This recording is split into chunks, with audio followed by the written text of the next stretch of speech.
Muy buenos días, hermanos. La lectura de hoy está en el libro de Romanos, capítulo 9, del versículo del 6 al 13.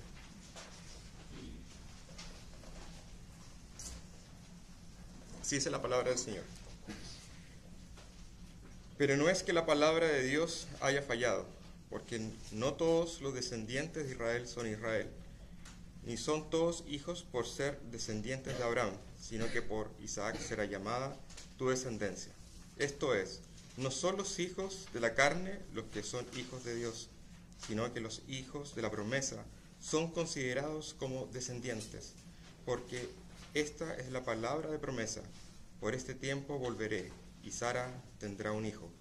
Y no solo esto, sino que también Rebeca, cuando concibió mellizos de uno, nuestro padre Isaac, porque cuando aún los mellizos no habían nacido y no había hecho nada, ni bueno ni malo, para que el propósito de Dios conforme a su elección permaneciera, no por las obras, sino por aquel que llama.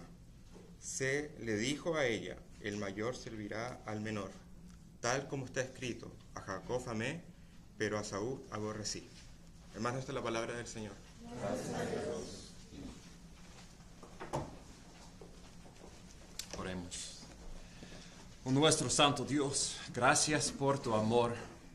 Gracias por esta elección incondicional, escogiéndonos en Cristo antes de la fundación del mundo, no basado en nada bueno que hemos hecho o que íbamos a hacer, pero simplemente por tu gracia y para la gloria de tu misericordia. Pedimos, oh Señor, por tu Espíritu Santo, iluminarnos por medio de tu palabra esta mañana a estas verdades profundas y que nuestros corazones lo recibirían con humildad, con gratitud y con una pasión para proclamar tu gloria, tu evangelio a los perdidos. Y pedimos, Señor, si hay alguien escuchando tu palabra esta mañana, uno de tus elegidos escuchando este mensaje de tu evangelio, que por el poder de tu Espíritu y palabra renovarías sus corazones para creer en Cristo y ser salvo eternamente. Pedimos eso, oh Señor, por tu honor y gloria. Amén. ¿Pueden sentarse? Y por favor, buscan en sus Biblias Romanos capítulo 9.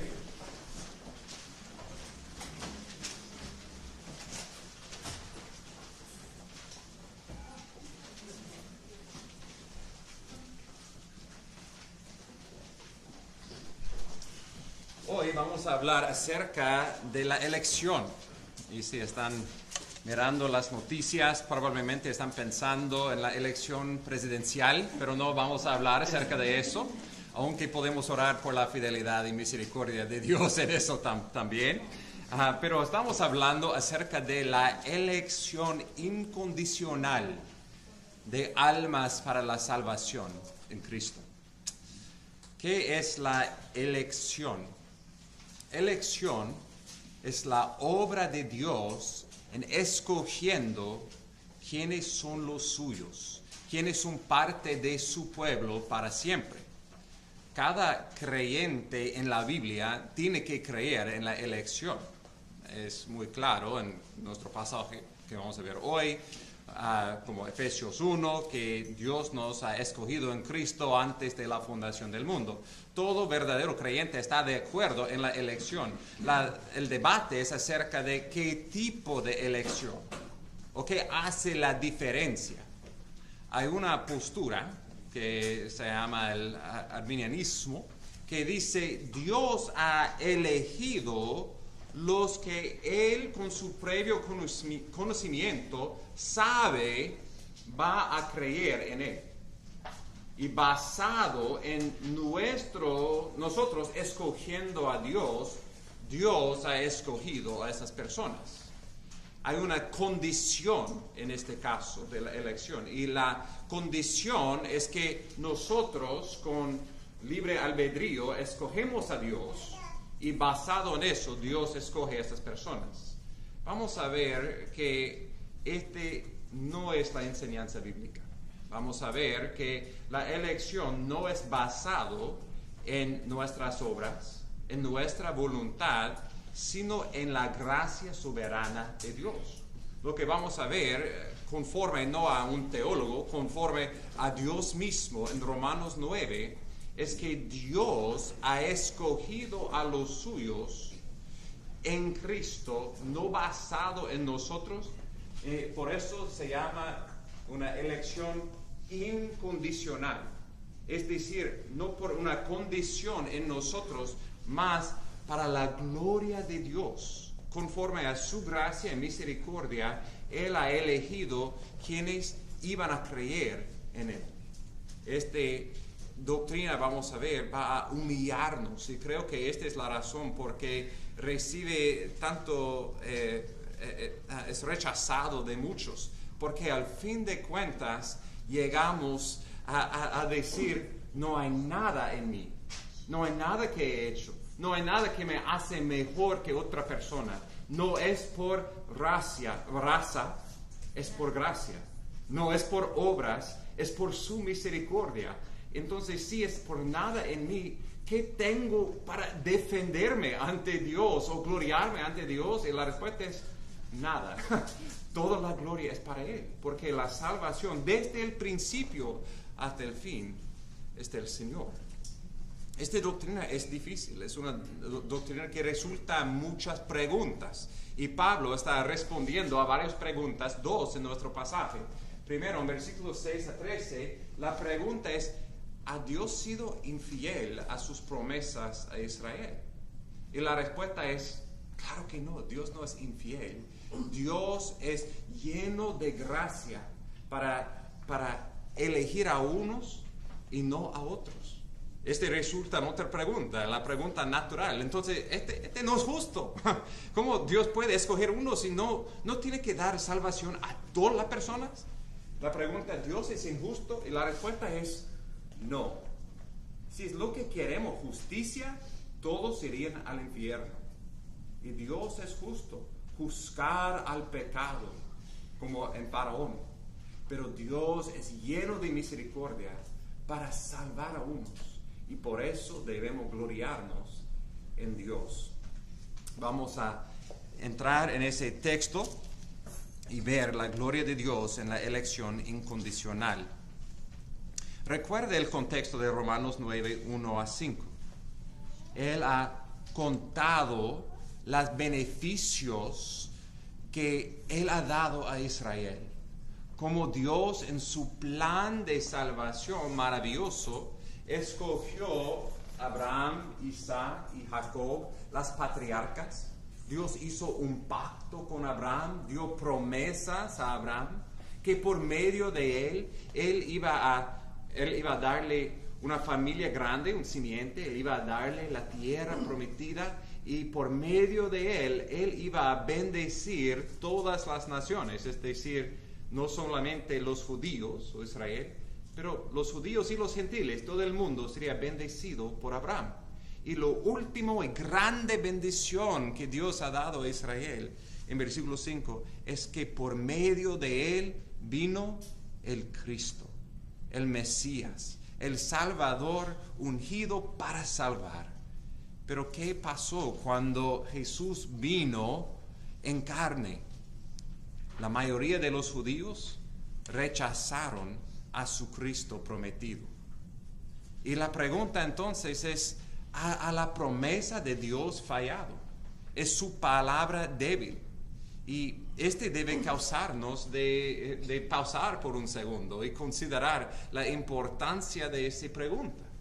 Porque hemos regocijado en Romanos 8 en que ni la muerte, ni la vida, ni una cosa creada puede separarnos del amor de Dios que está en Cristo Jesús. Hemos regocijado que no hay condenación por los que están en Cristo Jesús. Podemos estar seguros que en el día en que moremos y estamos delante del trono de Dios, ya somos perdonados y aceptados. Pero ¿cómo sabemos eso? ¿Alguno de nosotros físicamente hemos visto eso? No. Lo creemos por fe en las promesas de Dios, en la palabra de Dios. Entonces, toda nuestra fe es basada en la fidelidad de Dios a cumplir su palabra. Esta es una pregunta clave, entonces, para nuestra seguridad, por nuestra confianza, que Dios cumple todas sus promesas, incluso sus promesas a Israel. Versículo 6 entonces, pero no es que la palabra de Dios haya fallado.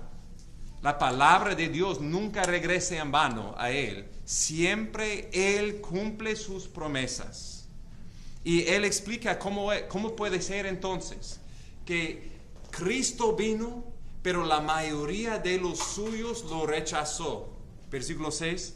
Porque no todos los descendientes de Israel son Israel.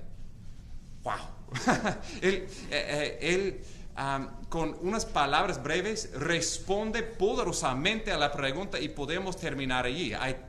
En un sentido, el resto de eso es desempacado, esta frase. Que Dios ha sido fiel a su palabra. Y vamos a ver en capítulo 9 en particular, la mayoría de las citas del Antiguo Testamento en esta carta son incluidos en este capítulo. Él está dando versículo tras versículo tras versículo para demostrar, este rechazo de Israel rechazando Jesús fue parte del plan predeterminado, proclamado en el Antiguo Testamento. Él va a explicar en nuestro pasaje de Génesis, en la primera sección, y del Éxodo, y él va a continuar en los versículos adelante, en próximas semanas.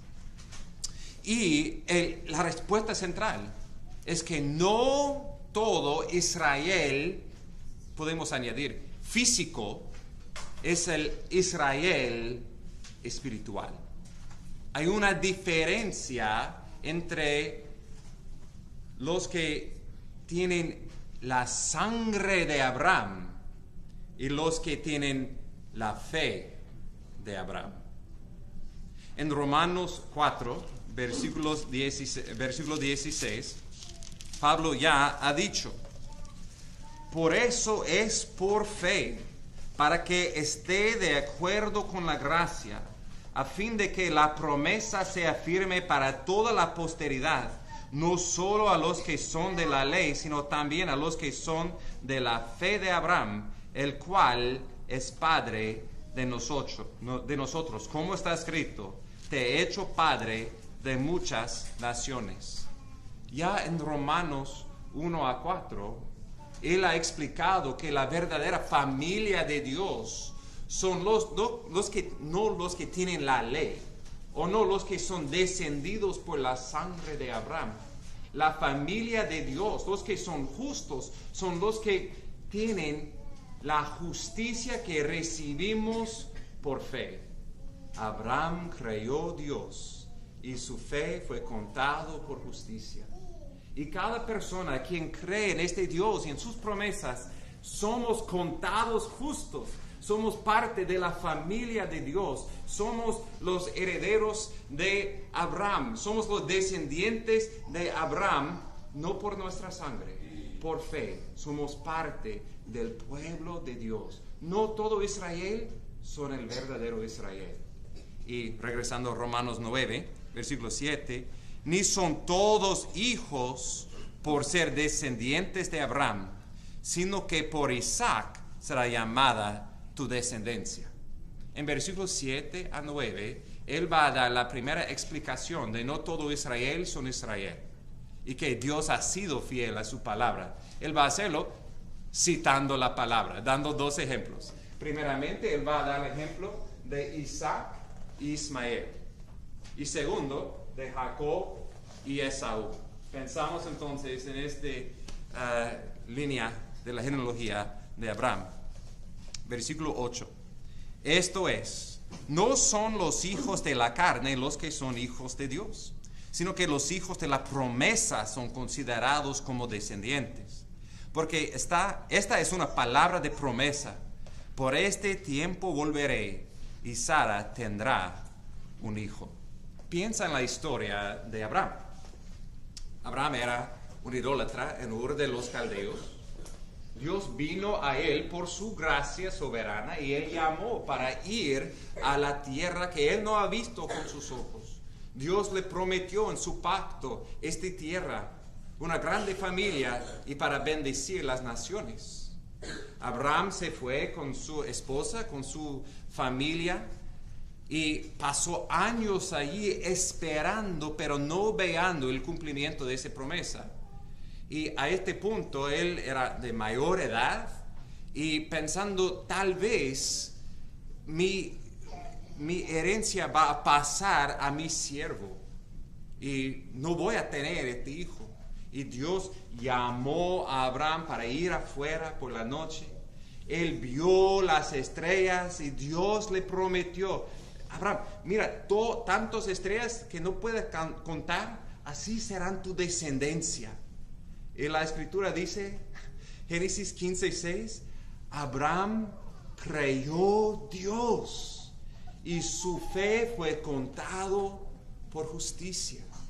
Abraham, un pecador, fue declarado justo por creer la promesa. Y la pregunta es, ¿quién sería el primer descendiente, la primera estrella en esta multitud de estrellas que Dios ha prometido, de descendientes que Dios ha prometido? Abraham. Él fue un hombre de fe, pero no de un fe perfecto. Porque en Génesis 16, él ha esperado más tiempo, no tiene hijo, y él pensaba, tal vez puedo ayudar a Dios con su promesa. Él escuchó a la voz de Sara, él tomó su sierva Agar, él tenía relaciones con ella y tenían un hijo, Ismael. Pero este no fue el hijo, versículo 8, Génesis 9:8 dice, este no fue el hijo de la promesa, este fue el hijo de su carne. Físicamente descendido de Abraham, por seguro. Y también, tal vez doble sentido, Pablo tiene en mente. Abraham con su carne, con su fuerza, estaba tratando de ayudar a Dios y Dios dice, no funciona así. Mi plan para salvar al mundo, mi plan para traer Jesús al mundo no viene por la fuerza del hombre, mas por mi gracia soberana. Esperando ya más tiempo, Dios en Génesis 18 vino a Abraham y Sara. Ya a este punto, casi 100 años tenía Abraham. En la muerte del matriz de Sara, Dios prometió poder regresar en un año y Sara va a tener un bebé. ¡Wow! Ella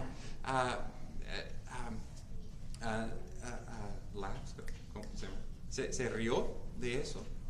Y Dios dijo, ¿hay algo demasiado maravilloso para mí? Claro que no. Él regresó y sí, ella tenía Isaac.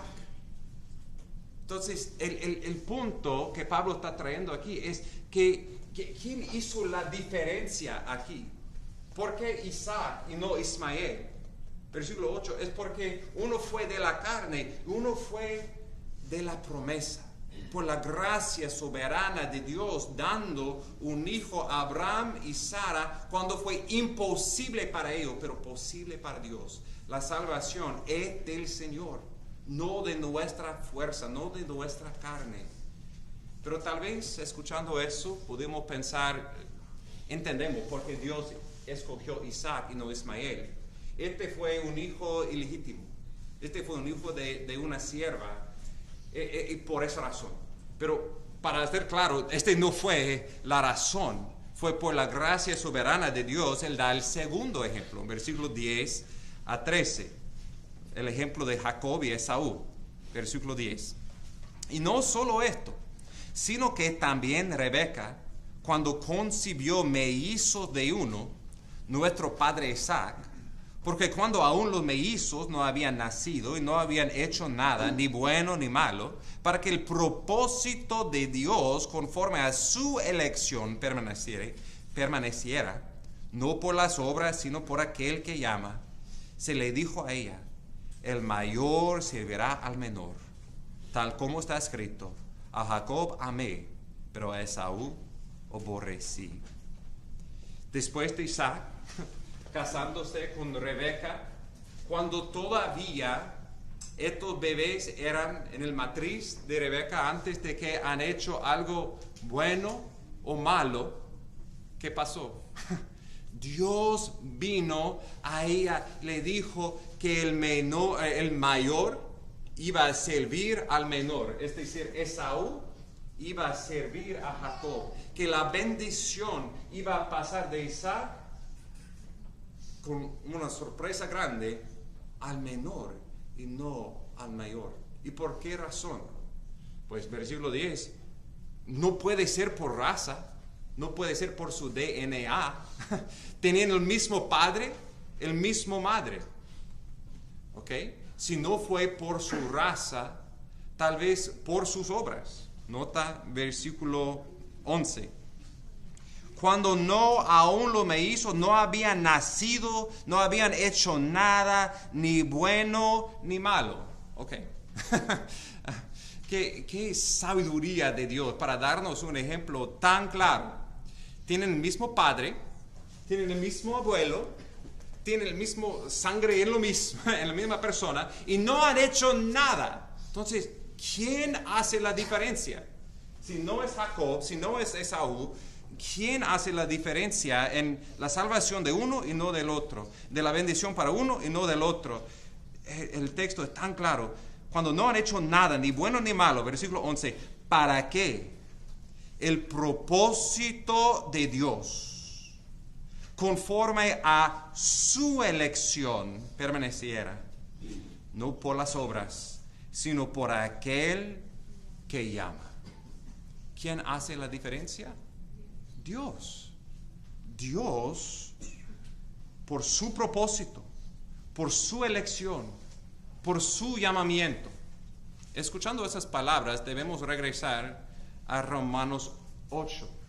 ¿Recuerda en versículos 28 a 30 esa cadena de oro? Como este versículo de gran consolación para nosotros, que Dios está cooperando todo para bien a los que Él ama, a los que son llamados conforme a su propósito. ¿Qué es su propósito? Para hacernos conforme a la imagen de Cristo. ¿Y quiénes son los que Él tiene este propósito de conformarnos a la gloria de Cristo? Los que Él ha conocido de antemano. ¿Recuerda la cadena de oro? Él nos ha conocido de antemano. Él nos ha predestinado para ser en Cristo.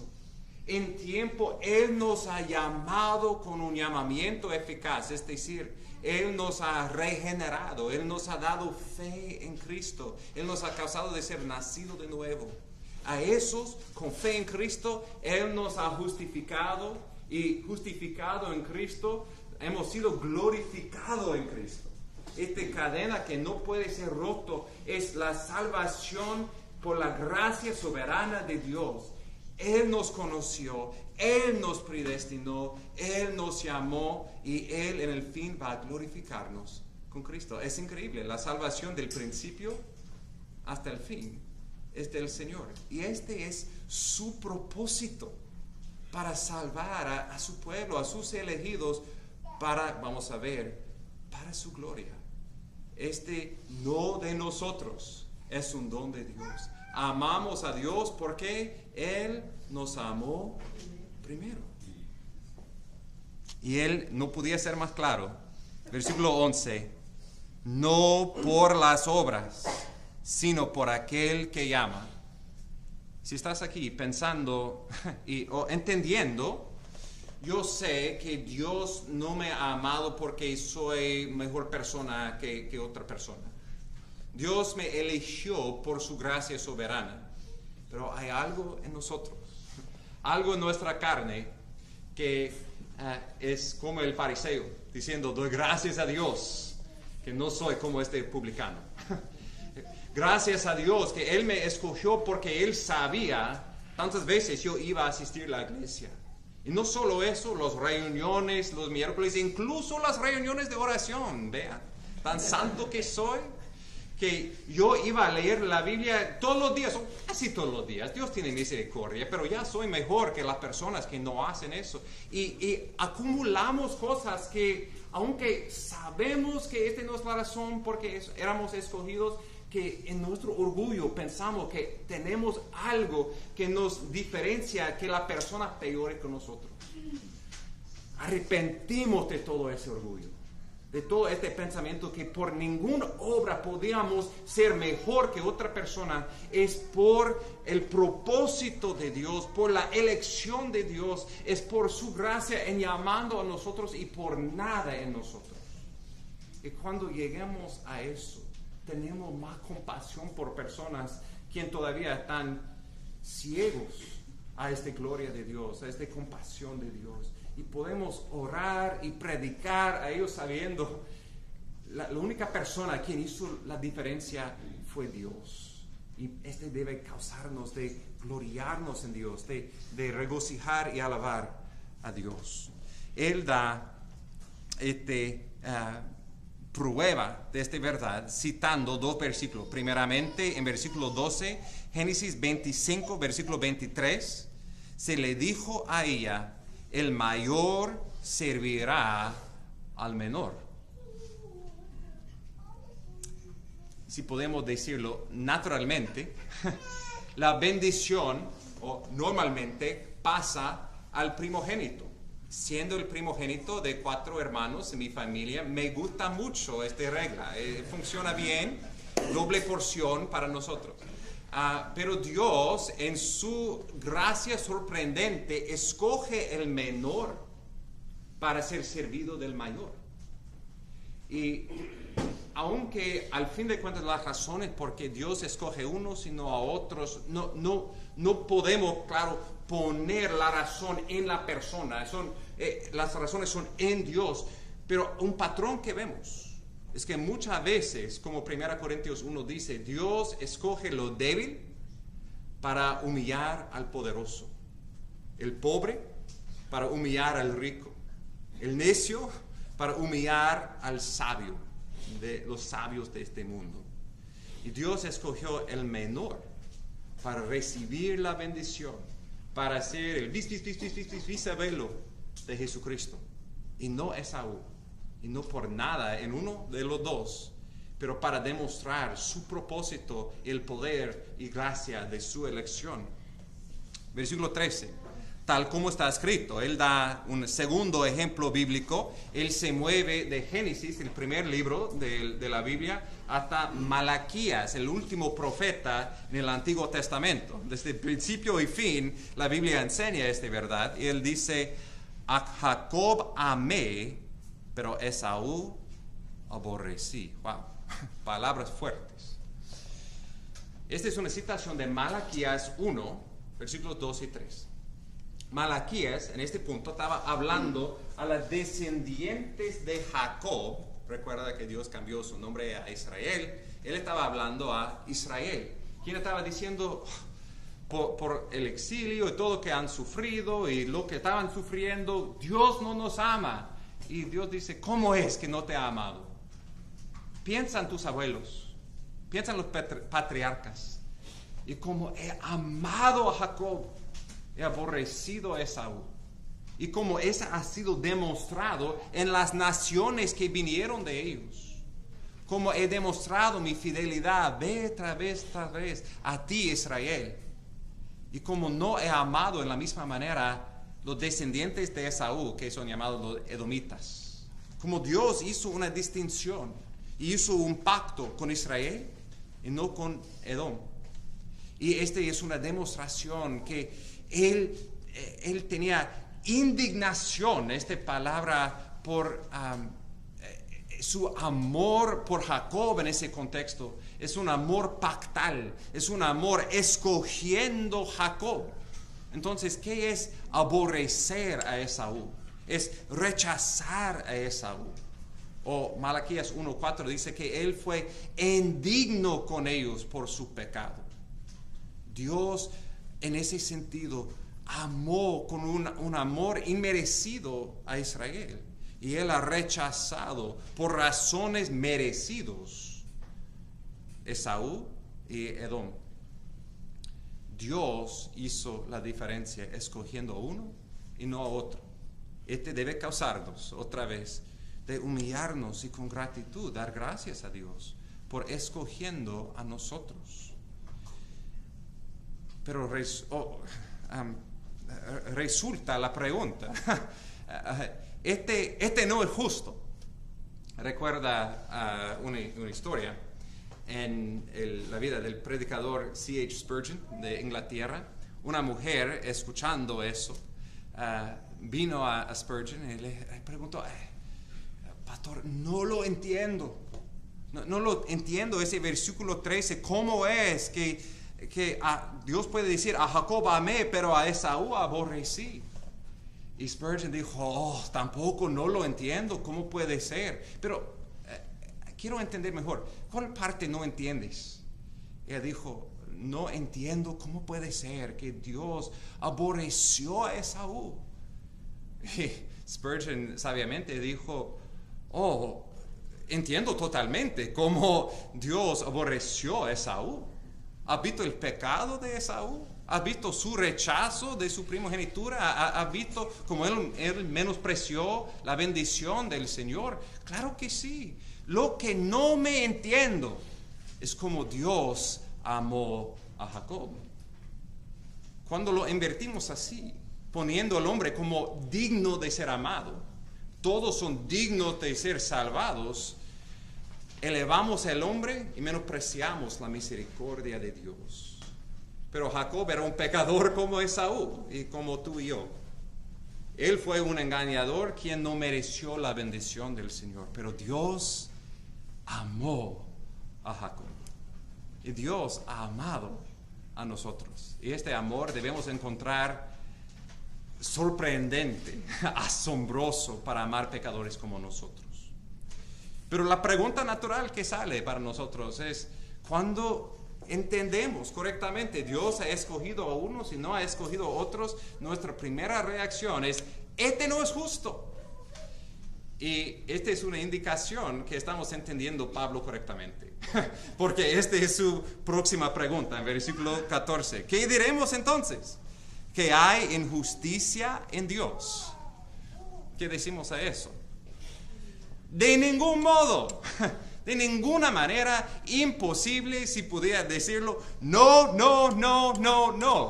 hay injusticia en Dios. Este ha sido uno de sus grandes puntos en los primeros 8 capítulos, la justicia de Dios. Recuerda los versículos clave de todos Romanos 1, 16 y 17. No me avergüenzo del Evangelio, porque es el poder de Dios para la salvación, para todo aquel que cree, para los judíos primeramente, también por los gentiles o los griegos. ¿Por qué? Porque en eso la justicia de Dios es revelada por fe y para fe, como está escrito: el justo vivirá por la fe. Entonces, el Evangelio revela la justicia de Dios. Piensa primeramente en capítulos 1 a 3, que la ira de Dios está siendo revelado contra toda injusticia. ¿La injusticia de quién? De nosotros. ¿Quién es injusto? Somos los injustos. Todos han pecado y somos destituidos de la gloria de Dios. Si Dios fue solamente justo, ¿qué recibiríamos? El infierno. Y Dios sería totalmente, perfectamente justo para juzgar todo al mundo por nuestro pecado.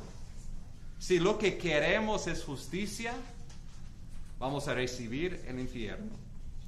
Pero Dios es justo, y Romanos 3:26 dice: y el justificador de los que tienen fe en Cristo. Esta es una de las cosas maravillosas del Evangelio. Dios es justo para juzgar el pecado y misericordioso para perdonar los que tienen fe en Cristo. Él puede ser justo porque Cristo, el justo, el perfecto Hijo de Dios, viviendo una vida perfecta, murió en la cruz en nuestro lugar. Él tomó nuestra injusticia, nuestro pecado sobre Él, y Él sufrió y murió. y por los que creen en Cristo. Como Abraham fue declarado justo, los que tienen fe en Cristo somos imputados, contados justos en Cristo, perdonados de nuestro pecado. Dios es justo y el justificador de los que tienen fe en Cristo, pero nunca Dios es injusto. Y Él va a demostrar esta verdad, que Dios es justo y misericordioso para elegir a unos y no elegir a otros, con dos más ejemplos. En esta sección Él estaba dando ejemplos de Génesis. Él se mueve en su Biblia al Éxodo. Y primeramente Él va a hablar a Israel después del becerro de oro y después con Faraón. Leemos Romanos 9, versículo 15. ¿Hay injusticia en Dios? De ningún modo, porque Él dice a Moisés, citando Éxodo 33, tendré misericordia del que yo tenga misericordia y tendré compasión del que yo tenga compasión. Así que no depende del que quiere ni del que corre, sino de Dios que tiene misericordia. Como hemos leído en Éxodo 32, 33, Dios en su gracia salvó a Israel de su esclavitud en Egipto. Pasaron por el Mar Rojo, se fueron al monte de Sinaí, allí Dios le dio su ley. Y Moisés ha regresado al monte para recibir más instrucciones del Señor cuando Aarón y la nación que hicieron un becerro de oro. Ellos, en vez de adorando el único Dios quien les ha salvado, hicieron una imagen supuestamente Jehová en oro. Y fue idolatría horrenda, grande injusticia.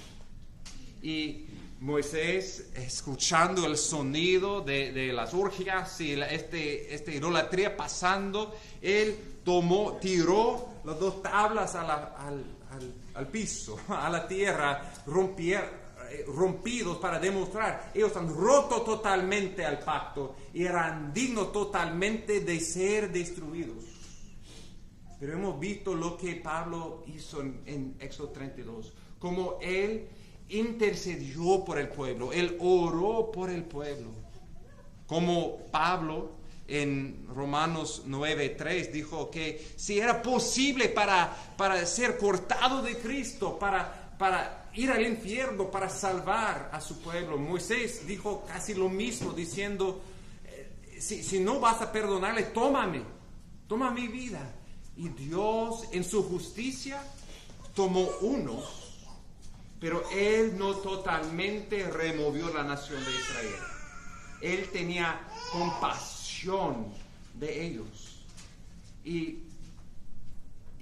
Moisés, escuchando esa promesa de Dios para no eliminar toda la nación, él preguntó otra gran petición. Éxodo 33, 17. Dios, muéstrame tu gloria. Qué gran petición, qué mejor bendición hay en todo el universo que por una creación ver la gloria de nuestro Creador, estar cara a cara con nuestro Dios. Y Dios dijo, no, que no puedes verme y vivir. Pero Él lo tomó en la roca, lo cubrió y lo pasó enfrente de Él. Él podía hacer su espalda, pero no su rostro. Aunque él no vio la gloria de Dios directamente, él podía escuchar del carácter glorioso de Dios en sus palabras. Y estas eran las palabras en Éxodo 33, versículo 19. Para esto mismo te he levantado, para demostrar mi poder en ti. Versículo 15. Tendré misericordia del que yo tenga misericordia. Tendré compasión del que yo tenga compasión. Esta elección soberana de Dios es clave a su gloria. Que Dios escoge a unos, a un mundo rebelde, a un mundo que cada uno es digno de ser tirado en el fuego. Que Dios en su misericordia toma a unos y tiene compasión y misericordia de ellos. Este es su gloria. Este es su derecho como Dios. Esencialmente, quien Él es, un Dios de compasión y misericordia por los quien Él decide de dar compasión y misericordia. Gracias a Dios que Él ha demostrado su gloria en teniendo misericordia de nosotros cuando no éramos dignos de eso. Y Él lo explica en versículo 16. Así que no depende del que quiere ni del que corre, sino de Dios que tiene misericordia. ¿Quién hace la diferencia? Es Dios. No depende en el que quiere. Dios sabía que yo soy una persona muy espiritual. Dios sabía que yo iba a buscar a Dios. ¿Qué dice Romanos 3? Nadie busca a Dios. No es por el correr. No es por nuestras buenas obras, ni al principio ni hasta el fin. Fue Dios quien hizo la diferencia. Dios teniendo misericordia de los quien Él ha decidido tener misericordia. Todos nosotros merecíamos justicia, pero de unos Dios ha tenido misericordia. Y el segundo, o el otro lado de esta moneda, es la justicia de Dios. Y vemos eso en la historia de Faraón. Versículo 17 y 18. Porque la Escritura dice a Faraón: para esto mismo te he levantado, para demostrar mi poder en ti, y para que mi nombre sea proclamado por toda la tierra. Así que del que quiere tiene misericordia, al que quiere endurece. Pasa conmigo a Éxodo, capítulo 9.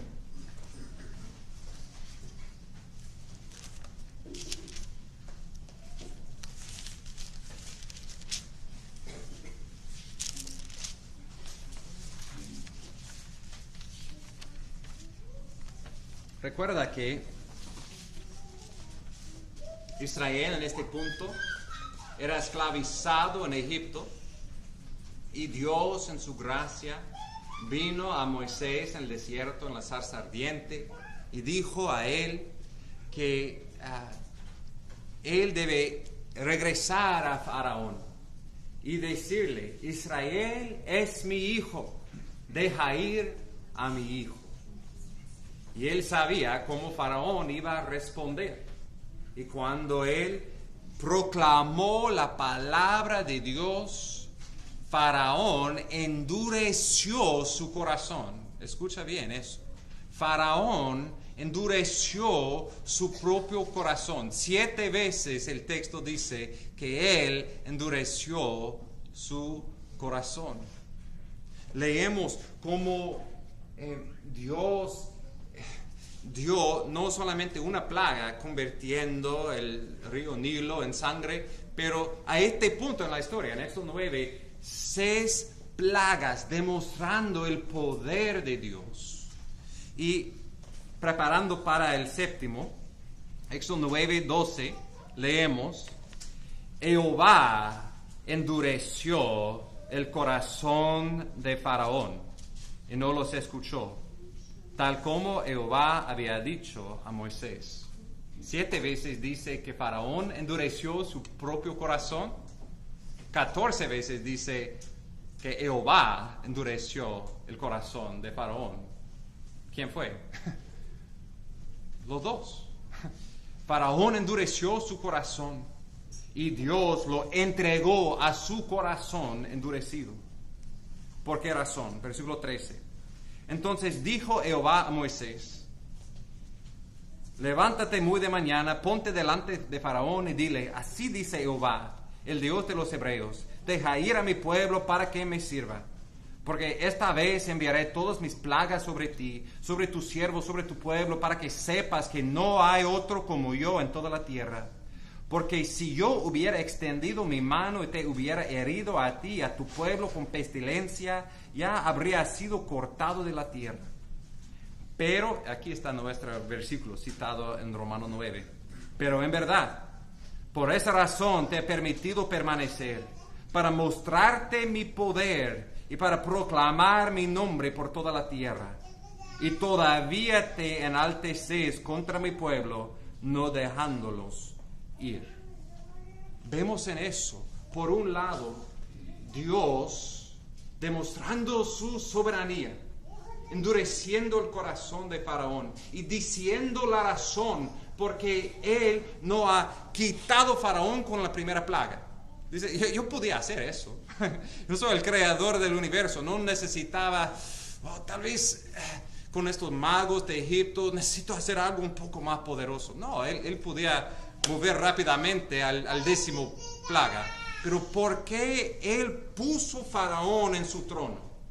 Porque él lo permitió quedar allí por plaga tras plaga tras plaga, para demostrar que él es Jehová, que él es Dios y no Faraón, y no sus ídolos que él adora. Cada plaga, si estamos estudiando Éxodo, podemos verlo con más detalle. Cada plaga relaciona con un Dios falso de Egipto, y con cada uno Dios está demostrando, Él es Dios y no estos dioses falsos, que Él es rey y no Faraón. Y la razón por que Él todavía estaba en poder fue para demostrar su poder, no solamente a los egipcios, a Israel y a todas las naciones.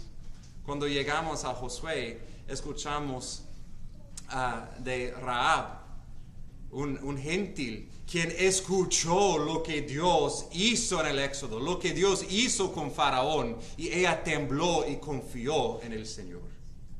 Dios, en su soberanía misteriosa, permite pecadores de quedar en poder para demostrar la gloria, el poder de Dios.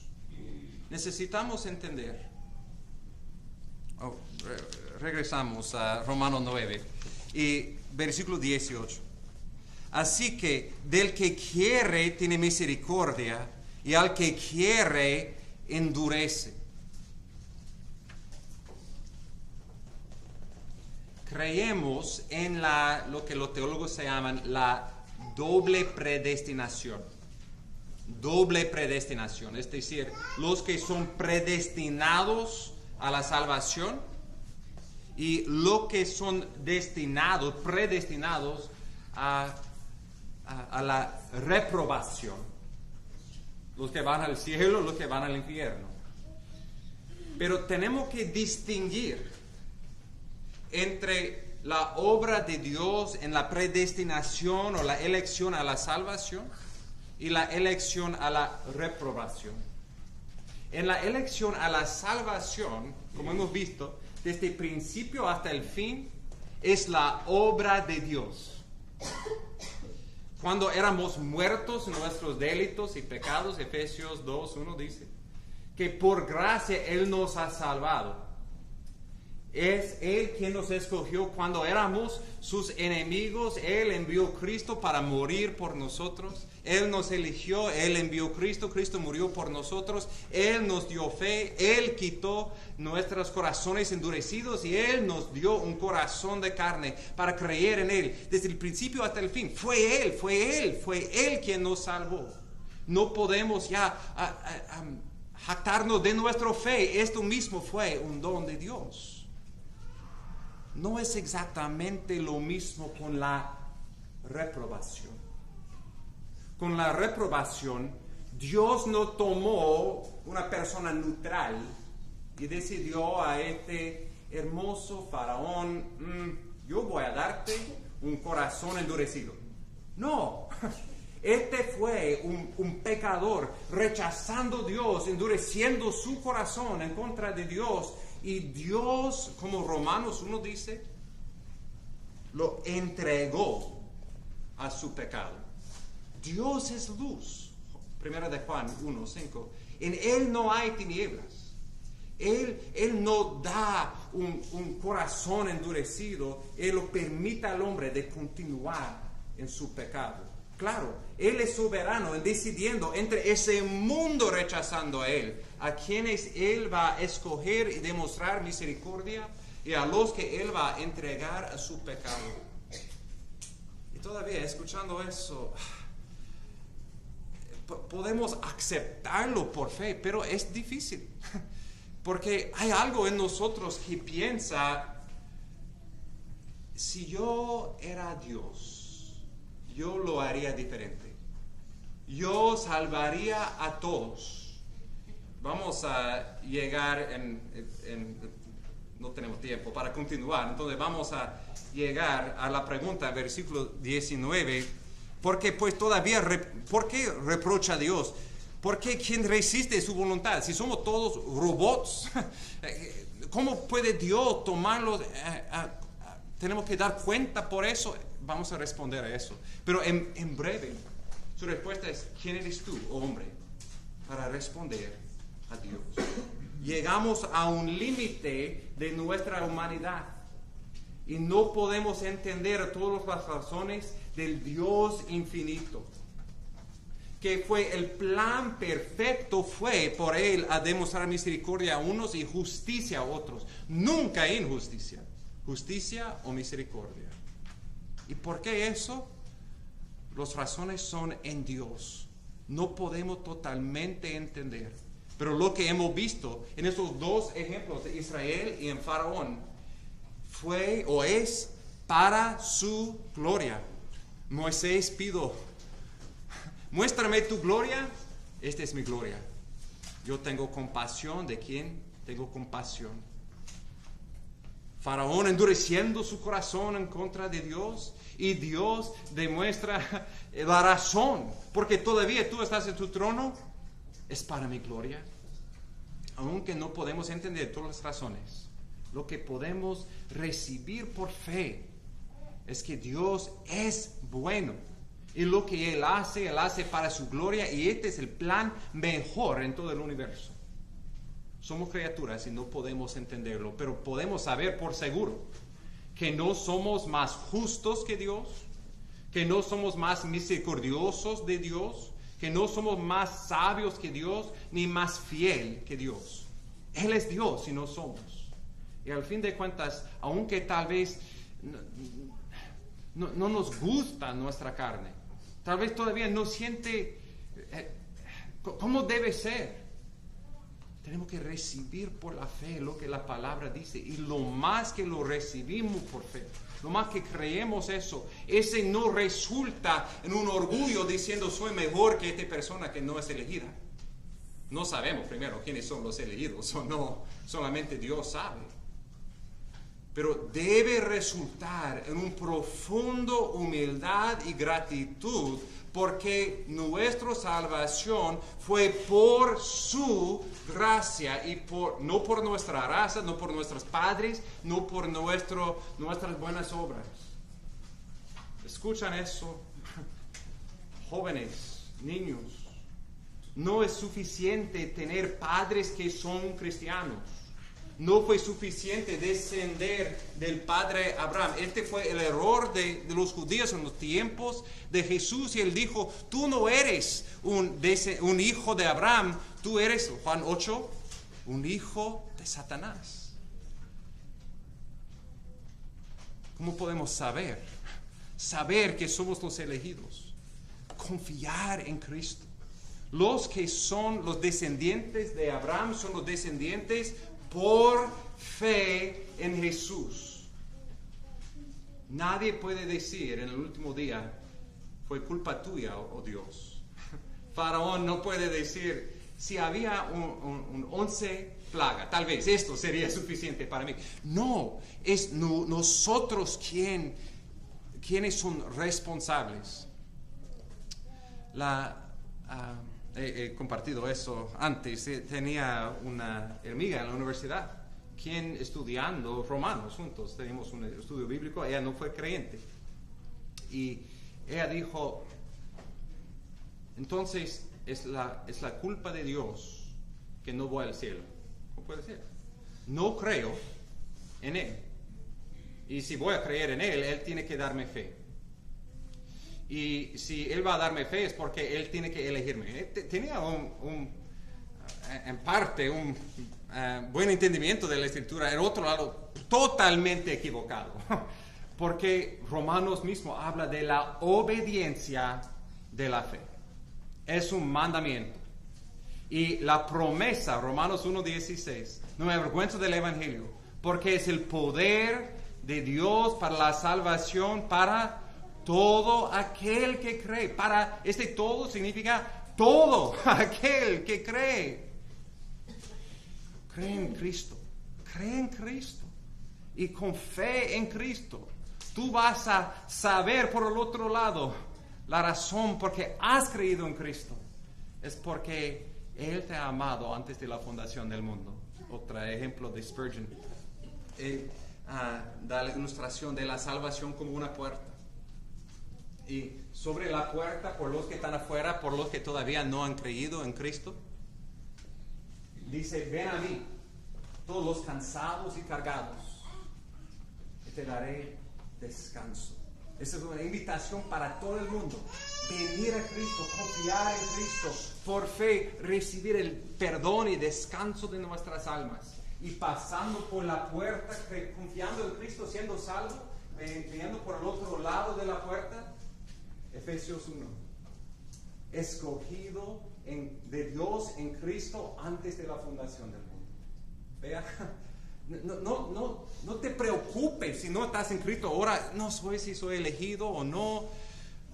Tu preocupación debe ser arrepentir de tu pecado y pedir perdón confiando en Cristo, quien murió para salvar pecadores, hasta los peores de pecadores como yo. Y si tú confías en Cristo, este evangelio es el poder para salvar, para ser declarados justos en los ojos de Dios, declarados hijos de Dios, y por el otro lado, siendo parte de la familia de Dios. Entendemos la razón por qué estoy aquí. Al fin de cuentas no tenía nada que ver conmigo, con mi deseo, con mi desear, ni por mi correr, pero por su gracia escogiéndome. Y por esa razón, este debe ser la motivación para todos nosotros, para ir y predicar este evangelio, dando este mandato de Dios y esta invitación de Dios a todos de venir a Cristo y por fe recibir en Él la salvación de sus almas. Oremos juntos. Nuestro Dios, gracias por tu gracia soberana, que en nuestro orgullo todavía es difícil por nosotros a veces aceptar. Pero te damos gracias, oh Señor, que podemos gloriar no en nosotros, no en nada en nosotros que hemos hecho, que vamos a hacer, pero solamente en Cristo y solamente en tu gracia. Ayúdanos, oh Señor, a tener una profunda humildad y gratitud por tu elección de nosotros, por tu gracia. Y pedimos, oh Señor, por valor y valentía, fervor para ir y proclamar tu evangelio a los perdidos, con confianza que tú tienes elegidos de cada nación, de cada raza, alrededor del mundo. Incluso personas tal vez en nuestros trabajos, nuestros vecinos, nuestros familiares, que hasta ahora no han confiado en ti. El fe viene por oír por la palabra de Cristo. Ayúdanos, oh Señor, de compartir tu palabra y dejar los resultados a ti. Y pedimos, oh Señor, por los que están escuchando tu palabra esta mañana, haciendo una excusa. No quiero confiar en un Dios que elige una, sino a todos. Oh Señor, te pido por su arrepentimiento, por su humillación delante de ti y por fe, reconociendo su propio pecado, su propia necesidad por tu perdón, y para aceptar por fe lo que tu palabra dice, en particular, veando que es tú quien ha amado pecadores, enviando tu Hijo unigénito para salvar y para demostrar tu misericordia. Oh, tan glorioso eres, oh Señor. Ayúdanos a regocijarnos en tu gloria y no nuestro. En el nombre de Cristo oramos. Amén.